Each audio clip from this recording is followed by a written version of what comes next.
maid's daughter, desperate and crying, begged the police officer, "Please follow me home." But the seasoned officers were unprepared for the silent horror awaiting them. A 12-year-old girl ran into the light of the police station, her shadow long and thin behind her. She was crying, but her eyes were not weak. They were burning. She found the first officer she saw and grabbed his blue uniform, her small hands shaking violently. Officer Mike Wallace, a man whose face was lined from 20 years on the job, looked down. He had been halfway through a stale cup of coffee. The girl's voice was a desperate whisper. "Please," she begged. "Please follow me home." The fluorescent lights of the precinct hummed. Officer Wallace put his coffee down. He saw the girl was barefoot. Her thin blonde hair was matted with sweat, even in the cold. "What's wrong, honey? Where are your shoes?" "There wasn't time," the girl said. Her name was Emily. "It's my mom. She's asleep. But she won't wake up." Another officer, Anna Riley, much younger than Wallace, stepped closer. She knelt to get on the girl's level. "Asleep?" Officer Riley asked gently. "Maybe she's just very tired." "No." Emily shook her head, tears flying from her face. "She's not tired. She's cold. I tried to shake her. I tried to put water on her face. Her eyes are open, but she won't see me." The girl's words hit the officers with a sudden, terrible weight. This was not a child who was lost. This was a child who was in charge. "And my little brother," Emily added, her voice cracking. "Ben, he's hiding. He's so hungry. He won't stop crying, and I don't know what to do." Officer Wallace looked at Riley. The casual boredom of the night shift was gone. He grabbed his keys from the desk. "Where's home, Emily?" he asked. "It's not far," she said, pulling at his hand. "The apartment's on Oak Street. Number 2B. Please, you have to hurry." "Oak Street," Wallace said to Riley. "That's the rundown block north of here. Call it in. Possible unattended medical emergency." He looked back at the girl. "All right, we'll follow you. But you're riding with us." Emily nodded. Her relief, so strong her knees almost buckled. Officer Riley helped her into the back of the patrol car. The girl was trembling, not just from cold, but from a fear so deep it had burned away all other thoughts. The ride took less than 3 minutes. The streets were dark. The car's headlights cut through the quiet neighborhood. Emily sat perfectly still in the back seat. She stared straight ahead. Officer Wallace watched her in the rearview mirror. "How old is your brother, Emily?" "He's 7, she replied, her voice flat. "And your mom? Has she been sick?" Emily hesitated. "She works all the time. She's a maid. For Mrs. Patterson, up in the big houses on the hill. She works until her hands bleed." The girl's words were sharp. They were too old for her. She didn't eat yesterday," Emily whispered. "She gave me and Ben the last of the bread. She said she wasn't hungry." Officer Riley turned in the front seat. "What about your dad?" Emily's face went blank. "Rick? He left. He left 3 days ago. He'll be back." Riley asked, though she already knew the answer. "He took the money from the jar," Emily said. "The money for the rent. And for Mom's medicine. He's not coming back." Officer Wallace gripped the steering wheel. He said nothing. He had heard this story 100 times. But it was different when the person telling it was 12 years old and barefoot. He pulled the car up to the curb in front of the Oak Street apartments. The building was old. Paint was peeling from the walls. One of the front windows was boarded up with plywood. "It's this way," Emily said. She was out of the car before Officer Riley could open the door for her. She ran up the cracked concrete steps and into the building. "Wallace, wait," Riley said, her hand on her sidearm. "This could be anything." "It's not a trap, Riley," Wallace said grimly. "It's worse." They followed Emily up 2 flights of stairs. The hallway smelled like old cooking oil and damp carpet. Emily pushed open the door to apartment 2B. It wasn't locked. The apartment was dark. The only light came from the street outside, filtering through a dirty window. The air was freezing. The heat was clearly off. "Mom," Emily called out. "I brought help." Officer Wallace reached for the light switch. He flipped it. Nothing happened. "The power's out," Emily said. "He didn't pay the bill." Officer Riley unclipped her flashlight. The beam cut through the darkness. It landed on a small, worn-out sofa. A woman was lying on it, twisted at an awkward angle. Her eyes were half open, staring at nothing. Her skin was a pale, waxy gray. She was thin, dangerously thin. "That's her," Emily said. "That's my mom, Susan." Officer Wallace went to the woman first. He put 2 fingers on her neck. He held them there for a long, silent moment. "She's alive," he said. His voice was tight. "Her pulse is weak.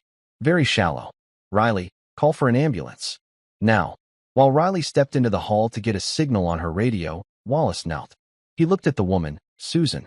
She looked 40, but she was probably closer to 30. Her life had been hard, and it showed. He saw a small, framed photo on the floor by the couch. He picked it up. It was a man in a crisp military uniform, holding a much younger Emily. The man looked proud. He looked strong. "Who is this?" Wallace asked, showing Emily the picture. "That's my grandpa," Emily said, her voice quiet. "Grandpa Thomas. Mom said he was a hero. In the war." Wallace stared at the uniform. He knew the insignia. He had worn a different version of it himself, many years ago. This man, Thomas, was not just a soldier. He was a decorated veteran. A legend, in some circles. A small sound came from the corner of the room. A tiny whimper. Wallace shined his light. In the corner, huddled behind a broken television, was a little boy. He was wrapped in a thin coat, holding his knees to his chest. It was Ben. "Hey there, partner," Wallace said, keeping his voice low and calm. "It's okay. We're the police. We're here to help you and your mom." Ben just stared, his eyes wide with terror. "He's hungry," Emily said. She walked over to the kitchen area. It was barely a kitchen, just a small sink and a countertop. She opened a cupboard door. Officer Wallace pointed his flashlight inside. The cupboard was completely bare.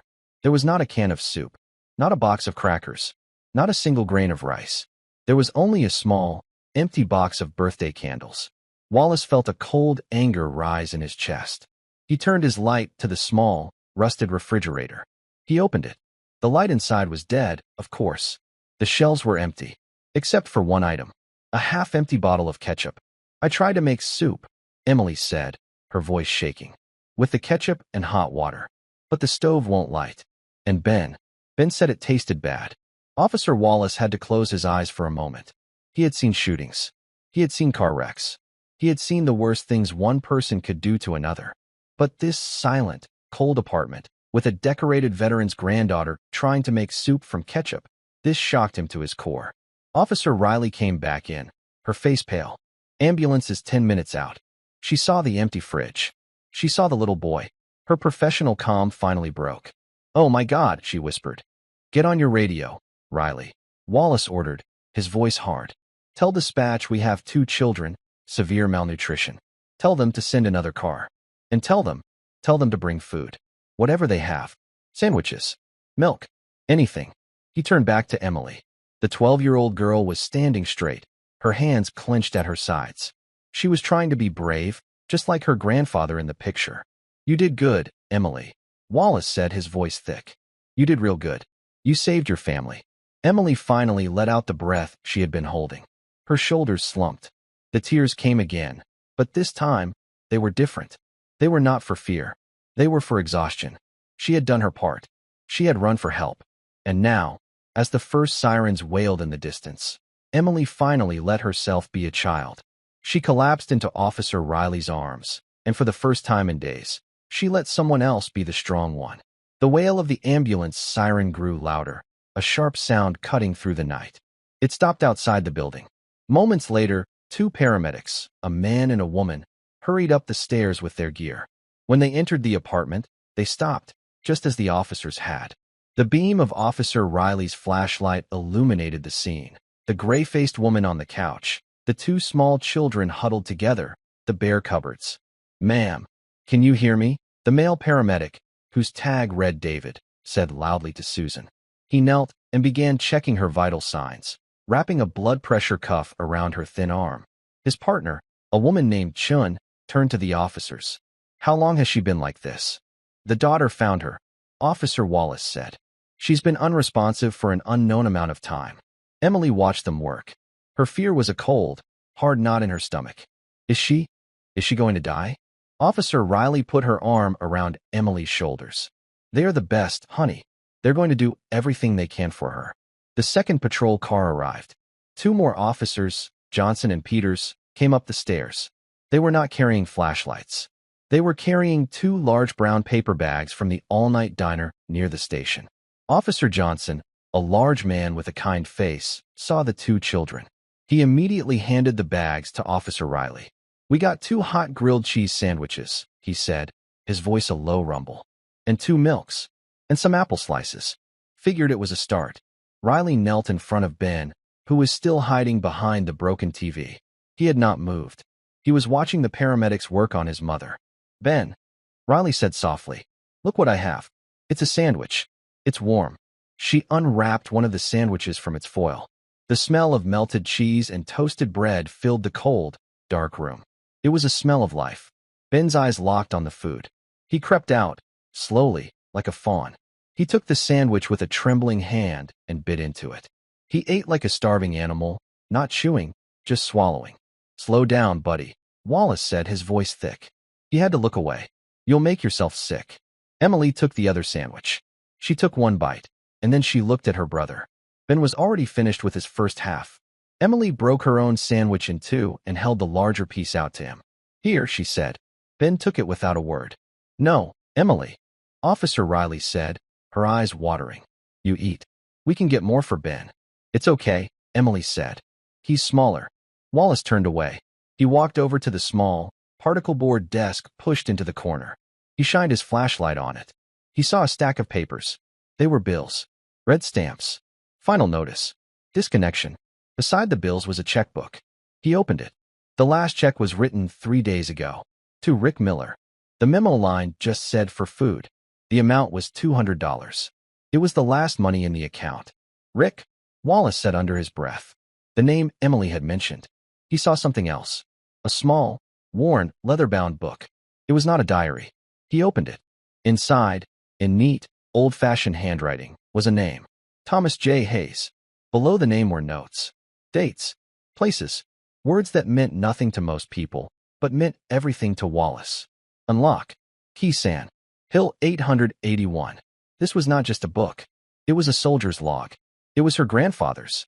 "We're moving her," the paramedic named David called out. "Vital signs are unstable. Severe hypoglycemia. Dehydration. Possible hypothermia." They had Susan on a gurney. They were strapping her in. Her arm flopped lifelessly off the side. Ben saw it. "Mommy," he cried, the food forgotten. Emily ran forward. "Is she sleeping? Why won't she wake up? We're taking her to the hospital." "Chun," the paramedic, said gently but firmly. "We're going to get her warm and give her medicine. You did the right thing, calling for help." "I want to go with her," Emily said. Her voice was not a request. It was a demand. "We'll take you, Emily," Officer Wallace said. He put the leather logbook carefully back on the desk, next to the photo of the war hero. "You and Ben. We'll follow the ambulance. Officer Riley will stay here with you. I'm just going to secure the apartment." The paramedics wheeled Susan out the door. The other officers, Johnson and Peters, followed. Wallace, Riley, Emily, and Ben were left in the dark apartment. The silence was heavy. "What do you mean, secure?" Emily asked. She was smart. She missed nothing. Wallace looked at the door. The lock was broken. It had been kicked in. "Rick did that," Emily whispered, seeing where he was looking. "When he came back for the last of the money. Mom tried to stop him. He pushed her. She hit her head. On the counter." Wallace's blood ran cold. He shined his light on the counter. He saw a dark, brownish-red stain. "When was this?" he asked, his voice suddenly sharp. "Yesterday," Emily said. "She was dizzy all day.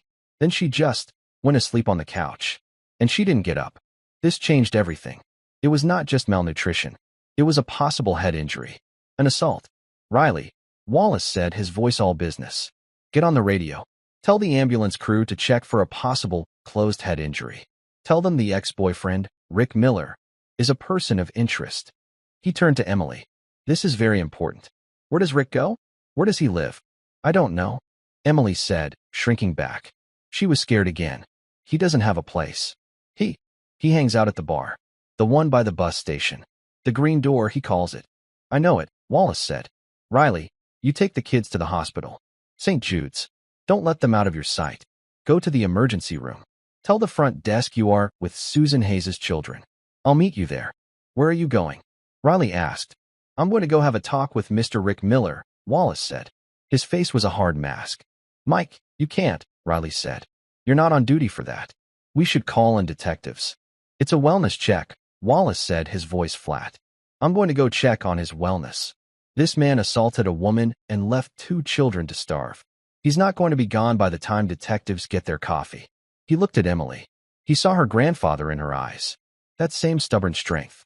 Emily, he said, your mother is a maid. You said for Mrs. Patterson. Do you know her first name? No, Emily said. Just Mrs. Patterson. On the hill. The big white house with the gates. Mom was supposed to work today. She never misses work. Mrs. Patterson will be mad. Let me worry about Mrs. Patterson, Wallace said. You just worry about your brother. And your mom. Go with Officer Riley. She will keep you safe. Emily nodded. She took Ben's hand. Ben had finished his milk and was holding the empty carton. My grandpa, Emily said, looking back at the picture on the floor. Can I bring him? Wallace walked over and picked up the framed photo. He handed it to her. You hold on to that, he said. Your grandpa was a good man. He'd be real proud of you tonight. Emily clutched the picture to her chest. It was the only thing in the apartment that mattered. Officer Riley led the 2 children out of the dark, cold apartment and down the stairs. The blue and red lights of her patrol car flashed against the building, promising safety. Officer Wallace stayed behind for a moment. He looked at the empty cupboards. The ketchup bottle. The disconnection notices. The stain on the counter. He was a cop. He was supposed to be objective. He was supposed to follow procedure. But as he stood there in the dark, he wasn't just a cop. He was a veteran. He was a father. And he was furious.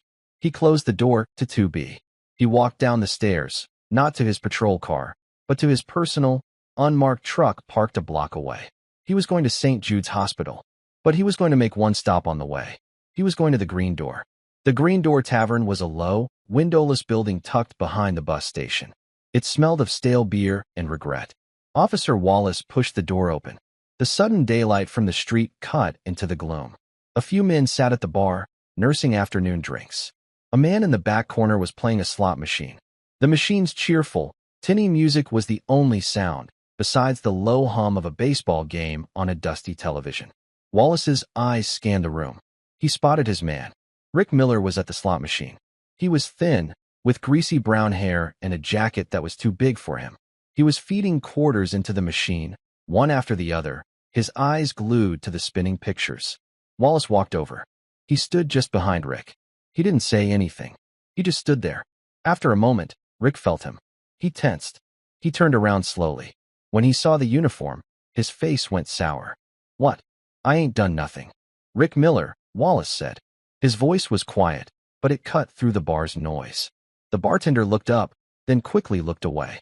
Maybe, Rick said, trying to be tough. Who's asking? Officer Wallace. I need you to come with me. Come with you where? I'm busy, Rick said. He turned back to the machine. Wallace put one hand on Rick's shoulder. He didn't grab. He just rested it there. The weight was enough. You left Susan Hayes and her 2 children in a freezing apartment, Wallace said, his voice flat. You left them with no food and no power. You took her last $200. Rick tried to shrug the hand off. That's a lie. She gave me that money. Did she give you permission to push her? Wallace asked. Did she give you permission to make her hit her head on the counter? Rick froze. His face went pale. The hand on his shoulder suddenly felt like it weighed 1,000 pounds. I don't know what you're talking about, he stammered. Susan is at St. Jude's Hospital right now, Wallace said. She's not waking up. They're checking her for a brain bleed. That's aggravated assault, Rick. Maybe worse, if she doesn't make it. Rick started to sweat. It was an accident. She slipped. I was just leaving. Tell it to the detectives, Wallace said. He took his hand off Rick's shoulder and gestured to the door. Stand up. Put your hands behind your back. You're coming with me. Now. Rick looked around. The other men in the bar were watching him. His arrogance was gone. He was just a small, scared man. You can't do this, he whispered. I am doing it, Wallace said. Get up, or I will lift you up. Your choice. Rick stood up. He put his hands behind his back. Wallace was efficient. He cuffed him, checked him for weapons, and walked him out the front door into the bright, unforgiving light. He put Rick in the back of his truck to wait for a marked unit. You left kids, Wallace said, closing the door. Her kids. You left them to starve. They ain't my problem. Rick yelled from the back. Wallace just shook his head and called for a patrol car to transport him to the station. His work here was done. Now, he had to get to the hospital. At St. Jude's, the emergency room was bright and sterile. It smelled like bleach and coffee. Ben had fallen asleep on 2 chairs pushed together. Officer Riley had taken off her heavy police jacket and draped it over him. He was clutching the empty milk carton like a teddy bear. Emily sat beside him. She was awake. She had not blinked. She was staring at the double doors that led to the trauma rooms. She was still clutching the picture of her grandfather. Officer Riley sat across from her. She had been trying to make small talk, but Emily's answers were short. He was brave, Emily said suddenly. Riley looked up from her phone. What's that, honey? My grandpa. In the picture, Emily said. Mom said he got a medal. She said he ran into a fire to save 3 men. He sounds like a hero, Riley said. He wasn't scared, Emily said. Oh, I bet he was, Riley said gently. Being brave doesn't mean you're not scared. It means you do what you have to do, even when you are scared. Emily thought about that. She thought about running to the police station. Her feet still hurt. She had been terrified. A nurse with a kind, tired face and a name tag that said Patricia walked out from the double doors. She saw Officer Riley and walked over. Officer, she said in a low voice. Are you with the family of Susan Hayes? Emily was on her feet in an instant. Is she awake? Is my mom okay? Nurse Patricia gave her a sad smile. Your mom is very sick, honey. We're doing everything we can. We gave her medicine to help with her blood sugar, and we're warming her up. But she's not waking up the way we want her to. It's her head, isn't it? Emily asked. The words from Officer Wallace's radio call were burned into her mind. The nurse was surprised. Yes, it is. We're worried she has a bad bruise on her brain. We're taking her to get a special picture, called a CT scan, to see what's happening in there. A bruise on her brain? Emily's voice trembled. Can you fix it? We have very good doctors here, Patricia said. But we have to see what we're dealing with first. She's going to be here for a while. Just then, a man in a rumpled suit walked up. He had a gentle face, but serious eyes. He carried a clipboard. Officer Riley, he asked. Yes. This is Emily, Riley said. Emily, this is Mr. Henderson. I'm a social worker, he said. He knelt so he was on Emily's level. Emily, it's my job to make sure you and your brother are safe. And right now, you need a safe place to sleep tonight. Emily's whole body went rigid. I'm sleeping here. With my mom. I'm afraid you can't, sweetie, Mr. Henderson said softly. The room she's going to is for very sick people. No one can stay the night. No, Emily said, her voice rising. You can't take us. We're not going anywhere. Ben woke up from the noise. He sat up, rubbing his eyes, the police jacket falling off him. Emmy? What's wrong? He wants to take us away, Emily said. She grabbed Ben's hand. I don't want to take you away, Mr. Henderson said, trying to calm her. I just need to find you a warm bed. A foster home. Just for a little while, until your mom is better. No, Emily shouted. You're a stranger. I'm not going with you. People in the waiting room were starting to look. Officer Riley felt her heart breaking. The girl had been so strong, and now she was at her breaking point. Mr. Henderson, Riley said, can you give us just a minute? We're running out of time, he said, but he nodded and stepped back. Emily, Riley said, it's just for tonight. It's a place with food and a bed. It's a stranger's house, Emily said, tears welling in her eyes. She'll be all alone when she wakes up. She'll be scared. We have to be here. I'm afraid the girl is right, officer. Officer Riley turned. Officer Wallace was standing there. He had his hat in his hands. His face was grim. Sir, Riley said, standing up. Mr. Henderson, Wallace said, extending a hand to the social worker. Officer Mike Wallace. I appreciate you coming down, but they won't be going into the system tonight. Mr. Henderson looked confused. Officer, with respect, they have no legal guardian available. I have to place them. Wallace looked at Emily. He nodded at the picture in her hand. Who is that, Emily? My grandfather, she said, her voice suspicious. Thomas Hayes. Thomas J. Hayes, Wallace said. 3rd Infantry. Distinguished Service Cross. 2 Purple Hearts. Emily's jaw dropped. You knew him? I didn't know him, Wallace said. But I know of him. Everyone who served knows of him. He was a legend. He turned back to the social worker. There's a place. The VA runs a support home for veterans' families. My old commanding officer runs it. It's not a shelter. It's a home. They'll have a room for these 2. As the granddaughter of a combat hero, she's entitled to it. Mr. Henderson was speechless. I don't know if that follows protocol. It follows my protocol, Wallace said, his voice firm. They are the relatives of a decorated veteran. They will not be put in a stranger's house. Not while I'm on watch. I'll sign for them. I will take them there myself. Mr. Henderson looked from Wallace's hard, determined face to Emily's hopeful one. He finally sighed and nodded. Okay, officer. For tonight. But we'll have to have a real meeting tomorrow. With my supervisor. That's fine, Wallace said. Tomorrow is tomorrow. Tonight, they're safe. Emily felt a wave of relief so powerful, she almost sat down. She wouldn't be separated from her brother. Now, Wallace said to Riley, have we notified the mother's employer? Riley's face tightened. Yes. I found a number in Susan's phone. Mrs. Patterson. I left a message. She called back about 10 minutes ago. And? Wallace asked. And she's not happy, Riley said, lowering her voice. She said Susan missed her shift. She said, Sir, she said Susan stole from her a necklace. She said if Susan doesn't return it by tomorrow, she's pressing charges. Emily heard every word. Stole, Emily said, her voice shaking. My mom doesn't steal. She would never. Wallace looked at Riley. The situation had just become impossibly complicated. The woman who might have been ably a source of help was now an accuser. One fire at a time, Wallace muttered. He knelt in front of Emily. Emily, I don't believe your mom stole anything, he said. But we have to deal with this.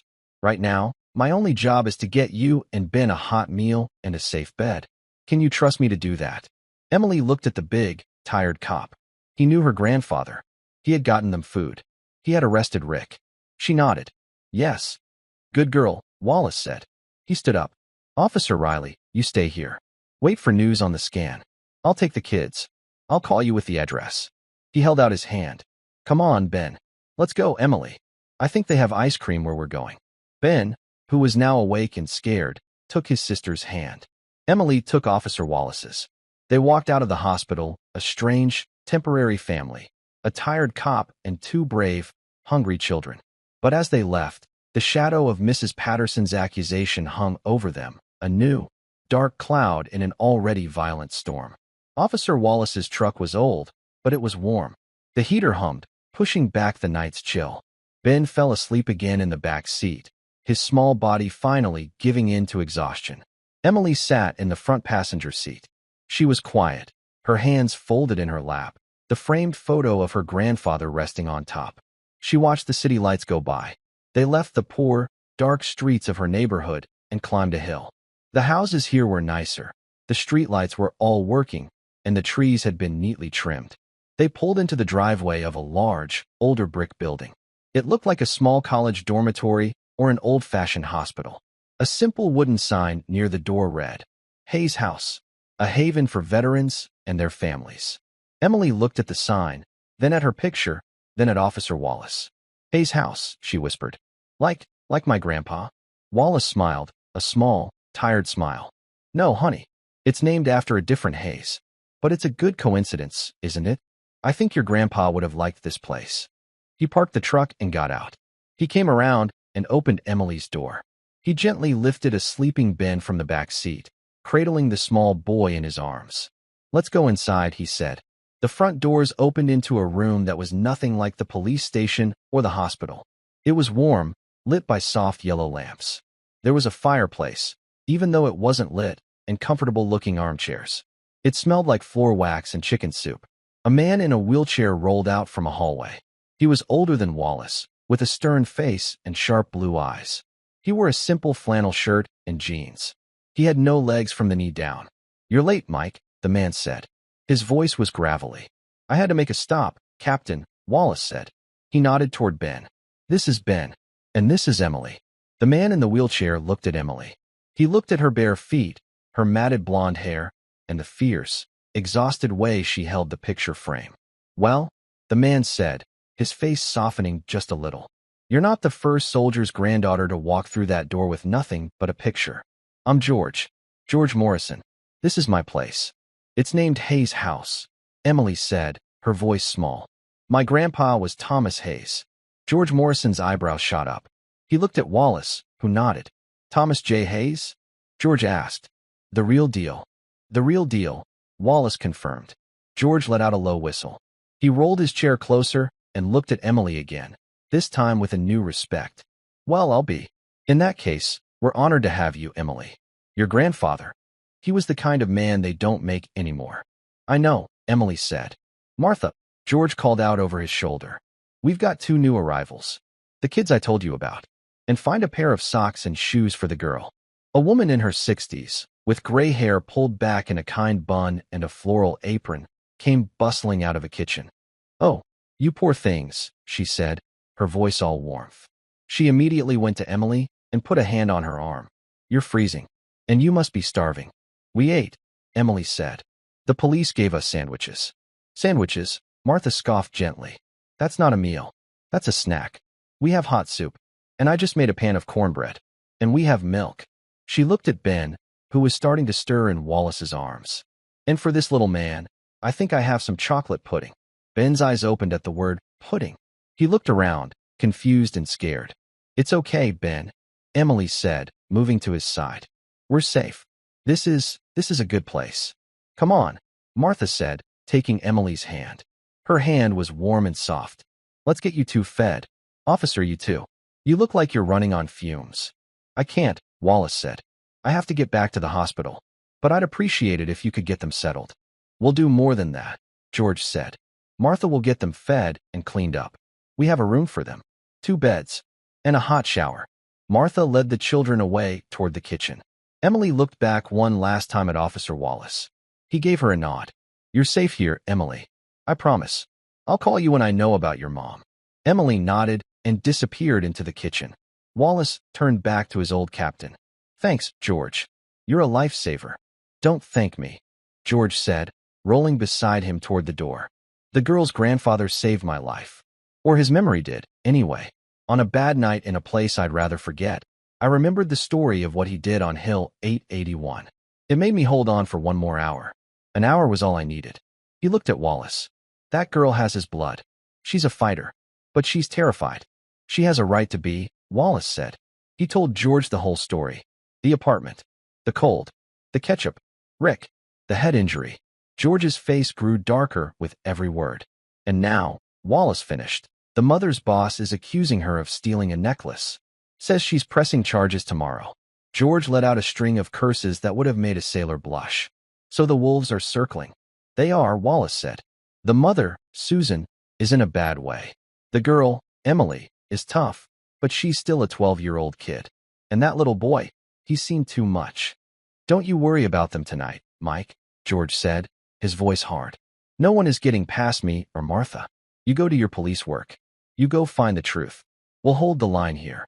I know you will, Wallace said. He walked out of Hayes' house, leaving the warmth and the smell of soup behind. He got back in his truck and the cold night air hit him again. He put his head against the steering wheel for just 1 second. He was tired. He was so tired. He thought about the men in the bar. He thought about Rick Miller in the holding cell.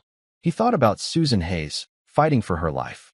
He thought about a 12-year-old girl, descended from a hero, who had to make ketchup soup for her brother. His phone buzzed. It was Officer Riley. He picked it up. Riley, what's the news? He listened. His face went grim. Okay. No, don't tell the girl. Not yet. I'm on my way. I'm going to stop by the station. Then I'm going to pay a visit to a Mrs. Patterson. He hung up the phone. He started the truck. He was no longer just a cop. He was a man on a mission. Officer Riley's words echoed in his head. The CT scan was bad. Susan Hayes had a severe subdural hematoma, a brain bleed. They were rushing her into emergency surgery. The surgeon had told Riley that her chances were 50-50ths. And that was if she was lucky. Officer Wallace drove his truck through the night. He was heading uphill, toward the part of town where the streetlights were brighter and the lawns were manicured. The Patterson house. He was tired. His shift had ended hours ago. He was running on anger and the stale coffee from the hospital vending machine. He thought about Susan Hayes, lying on an operating table under bright, sterile lights. He thought about Rick Miller, sleeping off his arrogance in a holding cell. He thought about Emily, holding that picture of her grandfather, a man who represented a kind of honor that seemed to be in short supply tonight. Theft. The word felt wrong. It didn't fit. A woman who would starve herself to give her children the last piece of bread was not a woman who stole jewelry. A woman who tried to make soup from a ketchup bottle was desperate, yes. But Wallace had seen real thieves. Their desperation looked different. It was selfish. Whatever Emily and Susan had, they had each other. Thieves had only themselves. He pulled up to a high, wrought iron gate. A security camera with a small red light pointed at him. He buzzed the intercom. A woman's voice, crisp and sharp, came through the speaker. "Yes, ma'am, this is Officer Mike Wallace. I'm here regarding your employee, Susan Hayes." There was a pause. "It's nearly 11 o'clock, officer." "I know, ma'am," Wallace said, his voice flat. "It's an emergency. Susan is in the hospital. She's in critical condition." The speaker clicked. The heavy iron gate buzzed and slowly swung open. Wallace drove up a long, curving driveway. The house was, as Emily had described, enormous. It was a white colonial, with tall pillars and a porch that was bigger than Susan's entire apartment. Every window was lit. It looked like a picture in a magazine. It was perfect, and it was cold. A woman was waiting for him at the door. She was in her late 60s, with perfectly styled silver hair. She wore a silk dressing gown and a stern expression. This was Eleanor Patterson. "Officer," she said, holding the door open just enough for him to enter. "This is highly irregular." The entryway was vast. The floor was black and white marble. A crystal chandelier hung from the two-story ceiling. There was no clutter. No coats on a chair, no mail on a table. It was a house, but it was not a home. "Mrs. Patterson," Wallace said, holding his hat in his hands. "I'll be brief. I'm here about the statement you made. The one about the stolen necklace." "Yes," Eleanor said, crossing her arms. "I intend to press charges in the morning. I told your dispatcher. My lawyer will be handling it." "Well, that's going to be difficult," Wallace said. "Difficult? What?" "Because Susan Hayes is currently in emergency brain surgery at St. Jude's. She has a severe subdural hematoma. She's unconscious." Eleanor Patterson's composure finally broke. Her hand went to her throat. "What? Surgery? I don't understand." "Her ex-boyfriend assaulted her," Wallace said. He washed her face. He pushed her. She hit her head. She's been lying on her sofa, unresponsive, for over a day. "A day?" Eleanor looked confused. "But she was here yesterday morning. She cleaned." "No, ma'am," Wallace said. "She was not. Her 12-year-old daughter found her. The girl ran barefoot to my station tonight because her mother wouldn't wake up. When we arrived, the power was out. The heat was off. There was no food in the apartment. At all." He let the words hang in the vast, silent hall. Eleanor actually took a step back. She steadied herself on a polished wooden table. "No food? That's dreadful. I had no idea." "She was desperate," Wallace said, pressing the point. "But that doesn't make her a thief." "But the necklace," Eleanor insisted, her mind trying to hold on to her own story. "It's gone. It was in my jewelry box. A diamond and sapphire necklace. My grandmother's. It was there when I went to bed 2 nights ago. Susan was here yesterday. And today it's gone. You said she was here yesterday. But I'm telling you, she was not. She must have been," Eleanor said, her voice rising. "My bedroom, it was cleaned. The bed was made. The floors were polished. She always comes on Tuesdays." "Who else has a key to this house, Mrs. Patterson?" Wallace asked. "No one," she said. "Just the staff. But they weren't here. And my son, your son, William," she said, waving a hand dismissively. "But he's at his university. He's in Boston." "Are you sure?" Wallace asked. Eleanor's perfect poise was crumbling. Her eyes darted away toward the grand staircase. "He's been having some trouble with his classes. He needed money. Last week." "Ma'am, may I see the room? The one Susan supposedly cleaned?"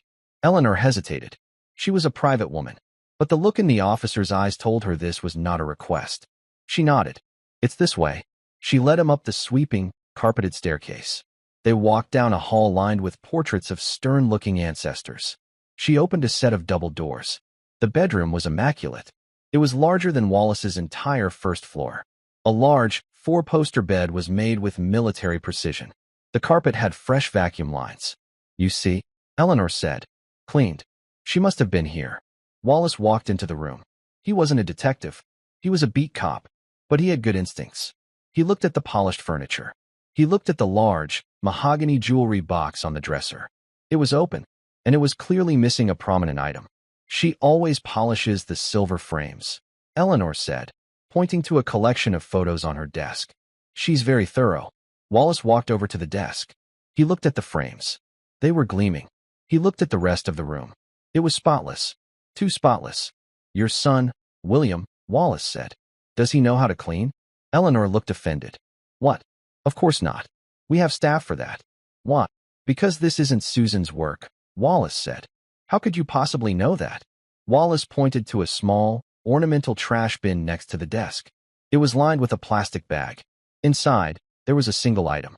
A crumpled, waxy-looking towelette. Wallace leaned down, using a pin from his pocket to fish it out. He held it up. It was a pre-packaged lemon-scented dusting wipe. The kind you buy at a gas station. Your maid, Mrs. Patterson, Wallace said. A woman who, according to her daughter, works until her hands bleed. Does she use disposable dusting wipes? Eleanor frowned. No. She brings her own supplies. Rags. Bottles of polish. Wood cleaner. She says these are wasteful. And they leave a residue. Exactly, Wallace said. This is a lazy job. This is someone trying to look like they cleaned. Someone who wanted to cover their tracks. Someone who came in, made the bed, wiped a few surfaces, and what? He looked at the jewelry box. And stole a necklace. A necklace he knew he could sell quickly. A son with a money problem. Eleanor Patterson sank onto the edge of her perfectly made bed. Her face was white. Willie, she whispered. He was here. I thought I heard the door last night. I thought I was dreaming. He has a gambling problem. I cut him off. I told him not to come back until he was clean. She looked up at Wallace. The hard, silver shell was gone. She was just an old woman. A mother who had been betrayed. I accused her, she whispered, her voice full of a sudden, terrible shame. I accused that poor woman. Susan. I was so sure. It was easier to believe it was her. The maid, than my own son. You need to fix this, Mrs. Patterson, Wallace said. His voice was not kind, but it was not cruel. It was the voice of fact. You need to call the station. Tonight. You need to retract your statement. You have accused an innocent woman. A woman who is currently on an operating table, fighting for her life. Yes, Eleanor said, nodding, her eyes blurred with tears. Of course. I'll call them right now. I'll tell them it was William. Oh God. What have I done? You can fix that part, Wallace said, turning to leave. But you need to understand something. He stopped at the door. Those children, he said. Emily and Ben. They are the grandchildren of a man named Thomas J. Hayes. A war hero. They come from good, strong stock. And they've been left with nothing. Their mother may not. She may not make it. And you were about to make her a criminal. That would have cost those children everything. Eleanor flinched as if he had struck her. You call the station, ma'am, Wallace said. He put his hat back on his head. I have to get back to the hospital. He walked out of the pristine, cold mansion. He left Eleanor Patterson alone in her son's manufactured clean room, holding a cheap lemon-scented wipe. He had solved the mystery of the necklace. He had cleared Susan's name. But as he got in his truck, he felt no victory. He just felt an overwhelming sadness. He drove back down the hill, from the world of false accusations and easy blame, to the world of hard truth and real consequences. He had to go see if Susan Hayes was still alive. The lights of St. Jude's Hospital felt too bright. They made the gray floors and pale green walls seem even more sterile. Officer Wallace walked back into the emergency room waiting area. It was past midnight now. The room was mostly empty. Officer Riley was asleep in a chair, her head tilted back at an awkward angle, her jacket still draped over the chairs where Ben had been. Wallace gently touched her shoulder. Riley, wake up. She startled awake, instantly alert. Sir? What happened? The kids? The kids are safe, Wallace said, his voice low. They're at Hayes' house. With George Morrison. They're fed. They're warm. And Mrs. Patterson? Riley asked, rubbing her eyes. The theft? There was no theft, Wallace said. It was the son. He stole the necklace. Mrs. Patterson was covering for him. She's retracting her statement. Susan's name is clear. Riley let out a breath she didn't know she was holding. Oh, thank God. That's one good thing. Any word from surgery? Wallace asked, looking at the double doors. Nothing, Riley said. It feels like forever. The surgeon said he'd come out as soon as he knew. As if summoned by his words, the double doors swung open. A man in blue surgical scrubs, a mask hanging around his neck, walked out. He looked exhausted, but his eyes were sharp. He looked at the two police officers. Are you here for Susan Hayes? Wallace and Riley both stood up. Yes, doctor. How is she? The surgeon, a man named Dr. Patel, rubbed his face. She is a very, very lucky woman. The hematoma was severe. The pressure on her brain was significant. A few more hours, and we would be having a very different conversation. But, Wallace pressed, his heart in his throat. But the surgery was successful, Dr. Patel said. We were able to relieve the pressure. We stopped the bleeding. Her vital signs are stable. So she's going to be okay? Riley asked.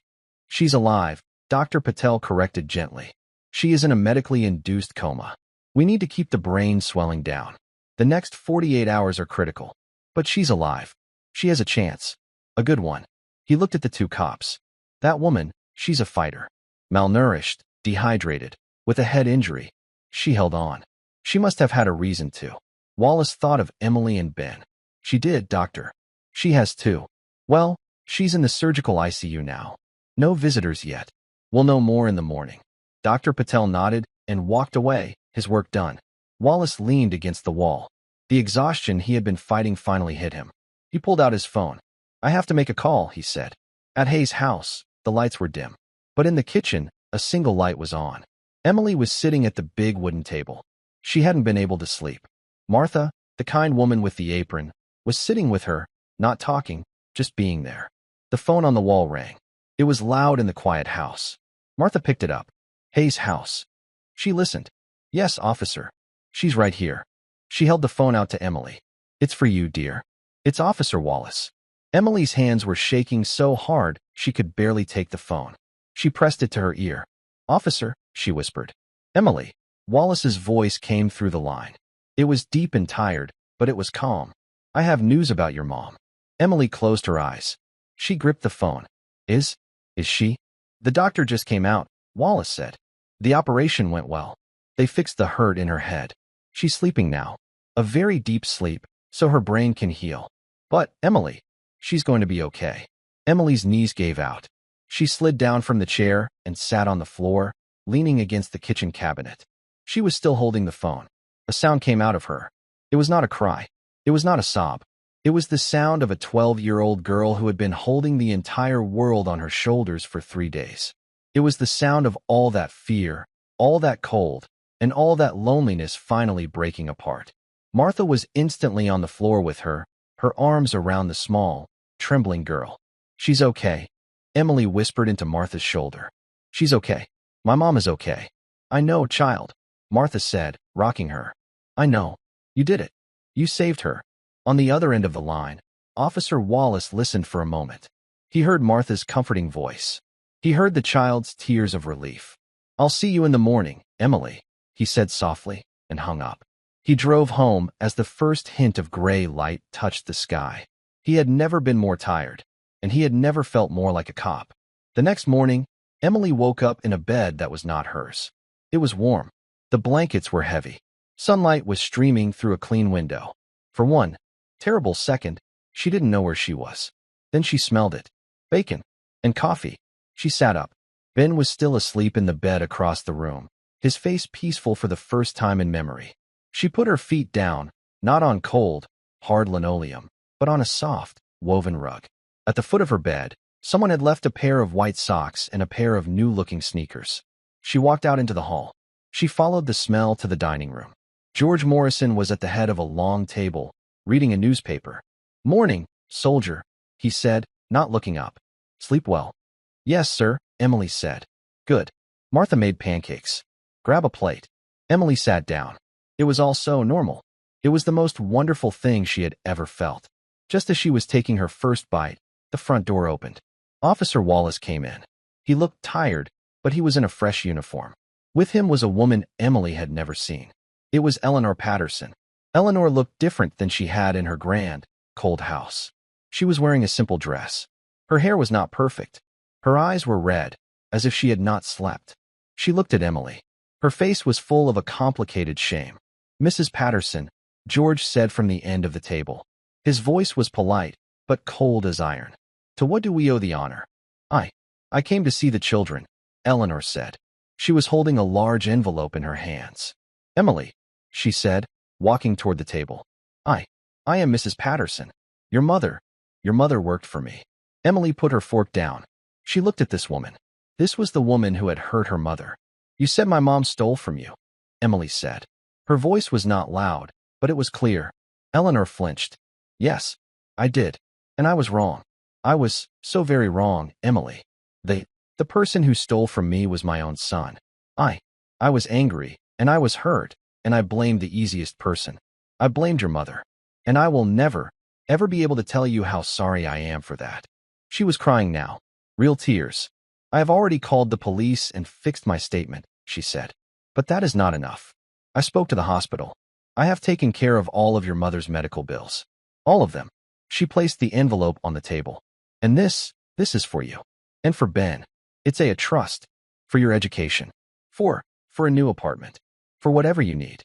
It is not charity, Emily. It is an apology. It is what I owe your mother for my terrible mistake." Emily just stared at her. "Your mother," Eleanor continued, her voice thick, "is a good woman. She is an honest woman. And I failed her. And I failed you." Emily looked at the envelope. She looked at Officer Wallace. She looked at George. Then she looked back at Eleanor Patterson. "My mom. She's a maid," Emily said. "She's not a manager." Eleanor shook her head. "No. When she is well, I have a job for her. As my house manager. With a real salary. And health insurance. And a guest house on the property, if she wants it. She will never have to choose between her medicine and her rent again." It was a new life. A complete, total, new life. Emily stood up. She walked over to Eleanor Patterson. The rich, silver-haired woman looked down at the 12-year-old girl in borrowed clothes. "My grandpa," Emily said, "always said you can't fix what's broke. But you can build something new." She paused. I accept your apology." Eleanor Patterson let out a sob, and she did something she probably had not done in years. She hugged the small girl. She held on to her, as if Emily was the one holding her up. Officer Wallace watched. He saw George Morrison wipe a single tear from his eye. This was it. This was justice. It wasn't clean. It wasn't perfect. But it was real. 3 days passed. 3 days of Susan Hayes sleeping in the quiet, beeping world of the intensive care unit. The swelling in her brain went down. The doctors slowly, carefully, reduced the medicine that was keeping her in the coma. Officer Wallace, George, and Martha made sure the children were never alone. They ate at Hayes' house. They did homework. They slept in their warm beds. But every day, Martha would drive Emily and Ben to the hospital. They would sit by their mother's bed. Emily would hold her hand and talk. She told her about running to the police. She told her about Officer Wallace and Officer Riley. She told her about the warm sandwiches and the milk. She told her about Hayes' house, and George in his wheelchair, and Martha's pancakes. "You just have to wake up, Mom," Emily whispered, squeezing her hand. "Ben misses you. I miss you." On the 4th morning, Emily was sitting in her usual chair, watching her mother's still face. Ben was quietly coloring in a book on the floor. A nurse came in and smiled. "She's been stirring. Her vitals are strong. I think she's close." Emily sat up, her heart pounding. She watched. Susan's eyelids fluttered. A small sound, a groan, came from her throat. "Mom," Emily said, standing up, moving to the bedside. Susan's head turned on the pillow. Her eyes opened. They were blurry, confused. She saw the white ceiling. She saw the metal rail of the bed. She saw the 4-tube in her arm. A look of panic crossed her face. "Mom," Emily said louder. "It's me. It's Emily. You're safe." Susan's eyes tried to focus. They found Emily's face. The panic slowly faded. Recognition dawned, like a light coming on in a dark room. "Emmy." The word was a dry, cracked whisper. It was the most beautiful sound Emily had ever heard. "I'm here, Mom." Emily started to cry, tears of pure relief. "I'm here. You're in the hospital. You were sick. But you're okay. You're going to be okay." "Ben?" Susan whispered, her eyes searching. "I'm here, Mommy." Ben dropped his crayons and scrambled up to the bed, careful of the wires. He buried his face in her blanket. Susan tried to lift her hand. It felt like it was made of lead. She could only move her fingers. Emily gently took her mother's hand and placed it on Ben's blonde hair. Tears rolled down Susan's temples and into her hair. She was so weak. But she was here. And her children were here. She looked at them, really looked at them. They were clean. Their clothes were new. Ben's cheeks were full. They were not hungry. They were not cold. How? She managed to whisper. I ran, Emily said, her voice shaking with pride. I ran for help. And they came. The police. Officer Wallace. They helped us. They saved us. Susan's eyes drifted to the doorway. Officer Wallace was standing there. He had been there the whole time. He saw the family, broken and freezing in that dark apartment, now whole again in the bright, warm sunlight of the hospital room. He gave Susan a small, respectful nod. Susan looked back at her daughter, her brave, 12-year-old girl. My hero, Susan whispered. She closed her eyes, not in a coma, not in a faint, but in the first true, healing sleep she had known in years. She was safe. Her children were safe. She could finally rest. 1 month later, the hospital room was bright. Susan Hayes was sitting up in bed. She was still thin, and her hair had been shaved on one side for the surgery, but her eyes were bright. Her skin was no longer gray. She was laughing. Ben was on the bed with her, showing her a drawing he had made. Emily sat in a chair beside her, reading a book. The door opened. Officer Wallace and George Morrison came in.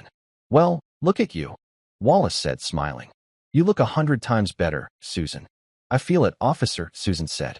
Her voice was stronger now. Thanks to you. And to everyone. Emily did the hard part, Wallace said. We just drove. George rolled his chair up to the bed. He was holding something. Emily, he said, we had something made for you. To replace the one that got damaged. He handed her a new, beautiful wooden frame. Inside it was the picture of her grandfather, Thomas J. Hayes. The glass was clean. The frame was strong. On a small brass plaque at the bottom, it said, like grandfather, like granddaughter. True valor. Emily took it. She held it. Her eyes filled with tears, but she didn't let them fall. She just looked at Officer Wallace. Thank you, she whispered. Wallace just nodded. He left the hospital that day and stood for a moment on the curb. He thought about that night. It felt like a lifetime ago. He thought about the nature of a hero. Sometimes, a hero was a man who ran into a fire on a hill in a foreign country. Sometimes, it was a 12-year-old girl, barefoot and terrified, running toward a light in the darkness, pulling the future behind her. And sometimes, a hero was just a cop, tired and heartsick, who heard a little girl cry, "Please follow me home." And he did. And that's our story for now. My goal is always to give you a little escape, a chance to just breathe. I'm always curious, what's your setup? Are you relaxing with a cup of tea, on a commute, or winding down for the night? Drop a line in the comments. I love reading them. If you enjoyed this and want to catch the next one, please like and subscribe. It helps more than you know. We also value your feedback, so feel free to share your thoughts.